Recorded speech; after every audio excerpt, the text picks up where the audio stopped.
సత్య సాక్షి అనుదిన మన్నా ద్వారా మీ అందరికీ శుభోదయం.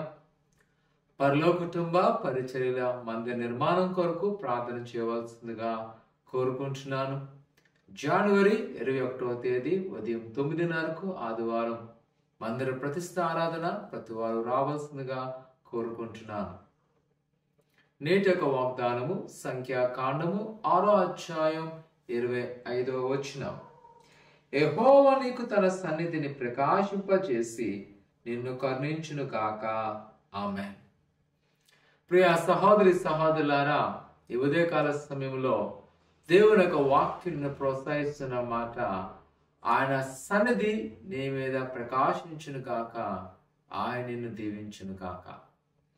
ప్రియ కుమార కుమార్తె ప్రభువైన యేసుక్రీస్తు మనకు ఎల్లప్పుడూ కూడా మనం ఆశీర్వదించాలన్నదే ఆయన ముఖ్య ఉద్దేశము.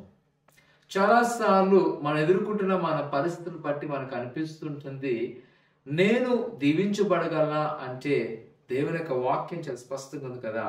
యెహోవానికి తన సన్నిధిని ప్రకాశింపజేసి నిన్ను కరుణించును కాక.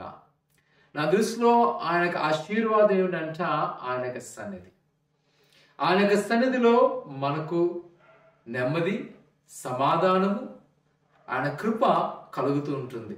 వీటి వలన నీ జీవితంలో ఎలాంటి ఒక శ్రమలు వచ్చినా నీవు నేను ఎన్నడూ కూడా ఆధారపడవు. ఒకవేళ ఈ ఉదయకాల సమయంలో నిన్ను కలవరపరిచే ఏ స్థితి అయినా ఒకసారి ఆలోచించే, ప్రభు సన్నిధి మన మీద ప్రకాశించబడుతుంది. ఆయన మనతో ఉన్నాడు కాబట్టి ఎలాంటి శ్రమలు వచ్చినా మనం ధైర్యంగా ఎదుర్కోగలము. ప్రార్థన చేసుకుందాం. పరిశుద్ధుడా దేవాన్ని కొన్నారు నీ బిడ్డలైన మమ్మల్ని జ్ఞాపకం చేసుకోండి. నీ దైవ ఆశీర్వాదముతో మమ్మల్ని నింపండి ప్రభా. నీ కృపాక్షమలతో నింపి దీవింపజేసి ఫలింపచేయండి. ఎదుగో ప్రభా, నేటి యొక్క దినాన నీ బిడ్డలు ఏదైతే కార్యక్రమాలు తలపెడుతున్నారో ఆయన వాటిని మీరు జ్ఞాపకం చేసుకొని ఆశీర్వదింపచేసి ఫలింపచేయండి.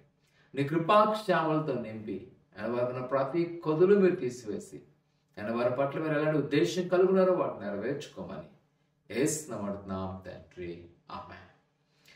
భయపడవసరం లేదు. ప్రభు మీకు గొప్ప సహాయం చేయను గాక. ఆమేన్.